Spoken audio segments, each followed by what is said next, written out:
জয় বজরংবলী পবনপুত্র হনুমান কি চাই। আজ বছরের প্রথম দিনটাই শুরু হয়েছে ভোলেনাথকে নিয়ে। আজ সোমবার, বছরের প্রথম দিন সোমবার পড়েছে, আর ভোলেনাথের মন্দিরে আসবো না সেটা কি হতে পারে? অবশ্যই হতে পারে না। তো আজকে চলে এসেছি এক অসাধারণ শিব মন্দিরে, খুব জাগ্রত মহাকাল মন্দির। আপনাদের দর্শন করাবো। মন্দির প্রাঙ্গণের ভেতরে চলে এসেছি। সুন্দর সাজানো, অপূর্ব সুন্দর দেবদেবীদের নিয়ে বিরাজমান মহাকাল, অপূর্ব সুন্দর। জয় মহাকাল। চলুন পুরোহিত মশাইয়ের কাছে যাবতীয় তথ্য শুনে নিই।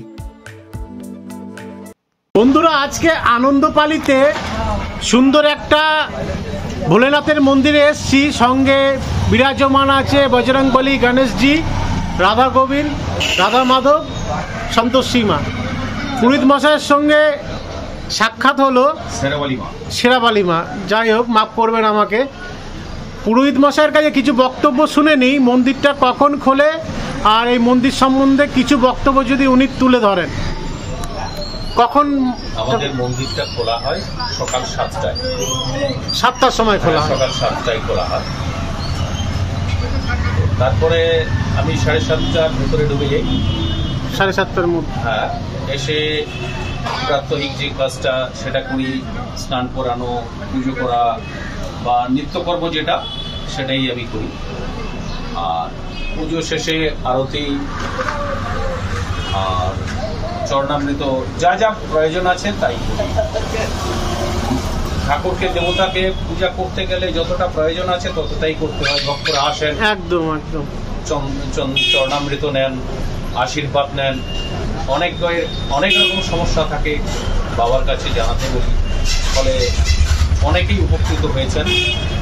এমন কিছু বিরল ঘটনা ঘটেছে আমি থাকাকালীন। যেমন এই কিছুদিন আগে একজনের হঠাৎ ছেলে একজন ডেঙ্গু হয়েছিল। তো তার প্লেট একদম মানে কি বলবো, একবারে লো পজিশনে চলে গেছিল। প্লেটলেট, হ্যাঁ।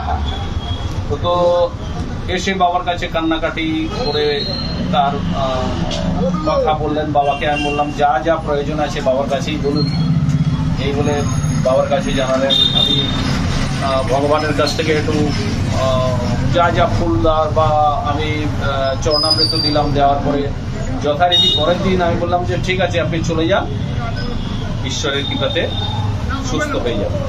তো পরের দিন আবার এসছেন। আসার পরে ওনার ছেলেকেও নিয়ে এসছেন। এই কি বলবো, যে চিত্তরঞ্জনেই ভর্তি ছিল।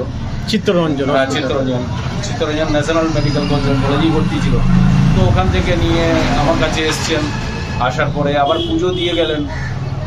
এখন আপাতত মোটামুটি সুস্থ আছেন, ভীষণ ভালো আছেন। সবই বাবার ইচ্ছা, মহাকালের ইচ্ছা। অনেকেই আসেন, অনেক আশা পূর্ণ হয়, বা বাবার ইচ্ছাতেই সবকিছু সম্ভব। আর বন্ধুরা, সব থেকে আজকে যেটা দেখলাম যে পুরোহিত মশাই উনি নিজেই ডেকে নিলেন আমাকে। এটা আমার সব থেকে ভালো লাগলো। যে যাই হোক, পুরোহিত মশাইয়ের সঙ্গে সাক্ষাৎ করতে পেয়ে আর এই মন্দির সম্বন্ধে একটা সুন্দর গল্প শুনলাম। সব বাবার ইচ্ছা, যা খুব ভালো লাগলো। আর বিশেষ পুজো কোন সময় একটু যদি বলেন। বিশেষ পুজো বলতে এমনিতে প্রত্যেকটি সময়ে প্রত্যেকটি দেবতার যখন যা, ধরুন আমার চৈত্র মাসে যেরকম পুজো হয়, গাজন পুজো তেমনি হয়। তারপরে শেরাবালির পুজো, এই দুর্গা পুজো মানে কি বলবো, যে একবারে নবরাত্রি হয়। তারপরে রাধাকৃষ্ণতে এমনিতেই পুজো হয়। তারপরে এমনি বজরংবলীর সময় যেমনি পুজো হয় তেমনি হয়। গণেশ পুজো, গণেশ চতুর্থীতে হয়। মোটামুটি সব পুজোই হয়। তারপরে আমাদের এই বাবার জন্মতিথি হচ্ছে 5 মাসে। ফলে 5 মাসে আমাদের একটা বড় অনুষ্ঠান আছে। 5 মাসে? হ্যাঁ, 5 মাসে। জানুয়ারি, মেতে আছে। মে মাসের 5 তারিখ। মে মাসের 5 মাস বললাম, 5 মাস। মে মাসেই হচ্ছে ওটা। প্রায় আমাদের মন্দিরটা উদ্বোধন হয়েছিল 13 তারিখ। 13 তারিখেই আমাদের একটা বড় অনুষ্ঠান আছে। ঠিক আছে, আসার চেষ্টা করবো। আর খুব ভালো লাগলো আপনারা পুরোহিত মশাইয়ের সঙ্গে কথা বলে। ঠিক আছে বন্ধুরা, এখানে রাখি। সুন্দর একটা মন্দির ঘুরে গেলাম, অপূর্ব সুন্দর। ভগবান মঙ্গল করুন, আপনাদের দীর্ঘায়ু হন। ঠিক আছে, ভালো থাকবেন ঠাকুরমশাই, নমস্কার। ঈশ্বর মঙ্গল করুন।